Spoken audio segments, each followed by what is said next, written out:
कहानी की शुरुआत माया नाम की लड़की से शुरू होती है, जो एक पिग फार्म में काम करती थी। इस फार्म में काम करना कोई आसान बात नहीं थी, लेकिन फिर भी माया पैसों के लिए काम करती थी। फार्म में कुछ बंदे भी काम करते थे। वो पिग्स का पानी निकालते थे और माया उसे स्टोर कर देती थी। वैसे माया पेट से थी और वो कभी भी माँ बन सकती थी। वो अपनी दोस्त री के साथ एक छोटे से किराए के घर में रहती थी। दोनों लड़कियां पूरा दिन काम करती थीं और रात को सो जाती थीं। अगली सुबह री तैयार होकर पहले ही काम पर चली जाती है। उसके जाने के बाद माया एक होटल में आकर काम करने लगती है। माया ज्यादा से ज्यादा पैसे कमाना चाहती थी, इसलिए वो सुबह से दोपहर तक एक होटल में काम करती थी और दोपहर के बाद पिग फार्म में काम करती थी। दोपहर होते ही माया की चाची उसके पास आती है। माया की तबीयत सुबह से ही खराब थी, क्योंकि उसकी डिलीवरी का टाइम हो गया था। चाची उसे लेकर जल्दी ही एक घर में आती है। यहाँ उसकी डिलीवरी की जानी थी। माया को उसके होने वाले बच्चे से कोई लगाव नहीं था, बल्कि वो तो उसे बेचकर पैसे कमाना चाहती थी। थोड़ी ही देर बाद जब डिलीवरी हो जाती है तो माया को बताया जाता है कि बच्चा सांस नहीं ले रहा। ये जानकर माया समझ गई कि वो मर गया और ये जानकर वो बेहद उदास हो जाती है। कुछ दिनों बाद जब माया की हालत ठीक हो जाती है तो री उसे एक गैराज में लेकर आती है। दोनों लड़कियां यहाँ देसू नाम के बंदे से मिलने आई थीं। देसू इस गैराज का मालिक था। दोनों लड़कियां जब उसके पास आती हैं तो वो उन्हें एक कोने में लेकर आता है। देसू गैर कानूनी तरीके से लोगों को दूसरे देश भेजता था। माया उसकी मदद से जापान जाना चाहती थी। उसके पास पैसे कम पड़ रहे थे, इसलिए देसू उसे पैसों का इंतजाम करने को कहता है। माया हर हाल में जापान जाना चाहती थी, इसीलिए वो ज्यादा से ज्यादा पैसे कमाना चाहती थी। अगली सुबह माया होटल में आकर काम करने लगी थी। इसी बीच उसके पास उसकी चाची आती है और उसे कुछ खाने पीने को देती है। चाची को माया की बेहद फिक्र थी, इसलिए वो कभी कभी उससे मिलने आ जाती थी।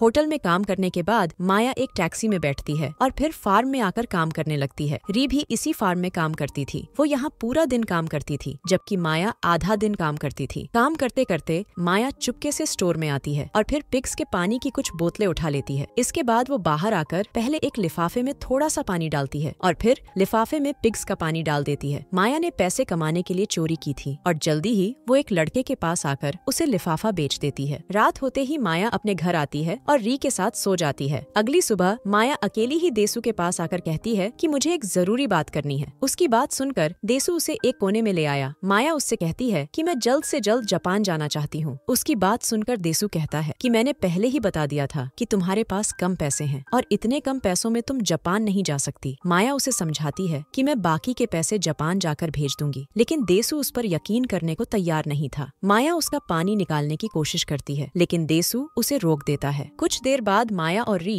एक बंदे के पास पहुँच गई थी। ये बंदा ब्याज पर पैसे देता था। माया बचपन से ही अनाथ थी, इसलिए उसके पास गिरवी रखने को कुछ नहीं था। माया बंदे को भी सब बताती है कि मैं जापान जाकर पैसे भेज दूंगी, लेकिन ये बंदा भी उसे पैसे नहीं देता। माया किसी भी हालत में जापान जाना चाहती थी। री उसे कई बार समझाती भी थी कि तुम यहाँ भी पैसे कमा सकती हो, लेकिन जिद्दी माया सिर्फ जापान जाकर ही पैसे कमाना चाहती थी। वैसे माया का दिमाग उसके कुछ दोस्तों ने खराब कर दिया था। वो कई साल पहले जापान चले गए थे और वहाँ से माया को फोन कर जापान के बारे में बताते रहते थे। माया की चाची के पास पैसे जरूर थे, मगर माया उससे पैसे नहीं मांग सकती थी। उसकी चाची नहीं चाहती थी कि माया उसे छोड़कर जापान चली जाए। अगले दिन माया होटल में आकर काम करने लगी थी। इसी बीच उसकी मालकिन उसके पास आकर उसे बुरा भला कहने लगती है। उसने माया से मीट मंगवाया था, लेकिन माया ज्यादा पैसों से भी कम मीट लेकर आई थी। मालकिन समझ गई थी कि माया हेरा फेरी कर रही है, इसलिए वो उसे काम से निकाल देती है। कुछ देर बाद माया फार्म में आकर काम करने लगी थी। काम करते करते वो फिर से स्टोर में आती है और फिर से पिग्स का पानी चुराने लगती है, मगर इस बार फार्म वाले उसे देख लेते हैं। वो साले तो उसे पीटना चाहते थे, लेकिन माया किसी तरह बचकर भाग जाती है। माया ने ज्यादा पैसे कमाने के चक्कर में एक ही दिन में अपनी दोनों नौकरियां गवा दी थीं, जिस कारण वो बेहद उदास हो गई थी। अगले दिन उसने अपनी चाची को अपने पास बुला लिया। माया एक बार फिर से बच्चा पैदा करना चाहती थी, ताकि उसे बेचकर वो जापान जा सके। कुछ देर बाद माया चाची के साथ जा रही थी। जल्दी ही दोनों एक घर में पहुंच जाती हैं। इस घर में कई लड़के थे जो पैसे लेकर माया जैसी लड़कियों को माँ बनाते थे। जल्दी ही एक लड़का माया को लेकर एक कमरे में चला जाता है और चाची बाहर से दरवाजा बंद कर देती है। माया पहले भी यहाँ आ चुकी थी, इसलिए उसे इस जगह के बारे में पूरा पता था। कुछ देर बाद लड़का पानी निकाल कर चला गया, जबकि माया बिस्तर पर ही लेटी हुई थी, ताकि लड़के का पानी अंदर ही टिका सके। रात को माया फिर से अपने जापानी दोस्तों से बात करती है और उन्हें बताती है कि मैं जल्दी ही जापान आने वाली हूँ। अगले दिन माया फिर से लड़के के पास जाती है और अपनी गुफा में धमाके करवाती है। इस बार रोसेन नाम के लड़के ने उसकी गुफा में पानी निकाला था। रोसेन भी पैसों के लिए लड़कियों को माँ बनाता था। अब माया रोज लड़कों के घर आती और रोसेन उसकी गुफा में पानी निकालता। माया को रोसेन अच्छा लगने लगा था और रोसेन को भी वो पसंद आ गई थी। कुछ दिनों बाद बाद जब माया अपना टेस्ट करती है तो उसका नतीजा नेगेटिव आता है। नेगेटिव नतीजा देखकर उसने अपनी कोशिशें तेज कर दी। वो अब रोसेन के साथ साथ दूसरे लड़कों से भी धमाके करवाने लगी थी। थोड़े ही दिनों बाद माया फिर से टेस्ट करती है और इस बार नतीजा पॉजिटिव आता है। पॉजिटिव नतीजा देखकर वो समझ गई थी कि अब वो जल्दी ही जापान पहुंच जाएगी। ऐसे ही एक रात जब माया बाहर टहल रही थी तो उसे रास्ते में रोसेन मिलता है। माया ने उसे बता दिया था कि वो जापान जाने के लिए बच्चा पैदा कर रही है। सारी बात सुनकर रोसेन उसे अपनी चाची से बचने को कहता है। वो उसे बताता है कि जो बच्चा तुमने पहले पैदा किया था वो मरा नहीं था, बल्कि उसे तो तुम्हारी चाची ने मेरी बीवी को बेच दिया था और तुमसे बच्चे की मौत के बारे में झूठ बोला था। अपनी चाची की सच्चाई जानकर माया हैरान हो गई। अगले दिन वो चाची के पास पहुंचकर उससे पैसे मांगती है, लेकिन उसकी चाची उसकी तरफ ध्यान नहीं देती। माया रोसेन के घर जाकर उसकी बीवी से बच्चा छीनने की भी कोशिश करती है, लेकिन उसकी ये कोशिश भी सफल नहीं हो पाती। माया अंदर से बिल्कुल टूट चुकी थी। वो चाची से बदला लेने के लिए उसके घर चोरी करने की भी कोशिश करती है, मगर उसके हाथ कुछ भी नहीं लगता। अगले दिन उसकी चाची उसके पास आकर कहती है कि मैं नहीं चाहती कि तुम जापान जाओ, इसीलिए मैंने तुम्हें पहले बच्चे के पैसे नहीं दिए थे, मगर तुम्हारी जिद देखकर मैं हार मानती हूँ और अब तुम दूसरे बच्चे के पैसे लेकर कहीं भी जा सकती हो। धीरे धीरे जैसे जैसे दिन बीतने लगे, माया की जिंदगी पटरी पर लौटने लगी। उसने अपनी चाची को माफ भी कर दिया था और अब वो उसके साथ समय भी बिताने लगी थी। ऐसे ही एक दिन माया को बाजार में रोसेन नजर आता है। वो उसके साथ कुछ वक्त बिताना चाहती थी, इसलिए दोनों एक बोट में आ गए थे। बोट में बैठकर दोनों अभी बातें कर ही रहे थे कि इसी बीच माया को बाथरूम का प्रेशर पड़ता है। माया पेट से थी, इसीलिए उसे बार बार बाथरूम जाना पड़ता था। बोट में एक बाथरूम भी था और माया उसी में आकर हल्की होने लगी थी। बाथरूम कर वो जब बाहर आती है तो वो देखती है कि दो पुलिस वाले रोसेन को पीट रहे हैं। पुलिस वाले सादे कपड़ों में थे। रोसेन पर धोखाधड़ी का केस था, इसलिए पुलिस उस साले को पकड़कर ले जाती है। माया को रोसेन से प्यार हो गया था, लेकिन वो साला पुलिस के हत्थे चढ़ गया था। अब कहानी कुछ महीनों बाद शुरू होती है। माया ने अपने बच्चे को जन्म दे दिया था और उसे बेचकर उसे पैसे भी मिल गए थे। माया के पास अब इतने पैसे हो चुके थे कि देसु उसे आराम से जापान भेज सकता था। जापान जाने के लिए माया ने पैकिंग भी शुरू कर दी थी। जल्दी ही देसु के पास आकर वो उसे पूरे पैसे दे देती है। देसु को माया पर यकीन नहीं था, इसलिए वो साला ध्यान से पैसे गिनता है। पैसे गिनने के बाद वो कहता है कि अब तुम हर हाल में जापान पहुंच जाओगी। देसु की बात सुनकर माया खुश हो गई, क्योंकि उसका सपना जो पूरा होने वाला था। अगले ही दिन माया टैक्सी में बैठकर कहीं जाने लगी। टैक्सी में उस जैसे 3 लोग थे जो गैर कानूनी तरीके से जापान जाना चाहते थे और इसी के साथ ये कहानी यहीं पर खत्म हो जाती है। वैसे पूरी कहानी में यही दिखाया गया है कि माया जैसे जवान लोग अपने देश में नहीं बल्कि विदेश में ही काम करना ज्यादा पसंद करते हैं। लोगों का मानना होता है कि अपने देश में कुछ नहीं बल्कि विदेश में ही सब कुछ है। माया जैसे लोग विदेश जाने के लिए कुछ भी कर सकते हैं और किसी भी हद तक जा सकते हैं। हमारी वीडियो देखने के लिए बहुत बहुत धन्यवाद। अगर आप ऐसी ही वीडियोस के दीवाने हैं तो प्लीज मेरे चैनल को जरूर सब्सक्राइब करें। मिलते हैं अगली वीडियो में, तब तक के लिए नमस्कार।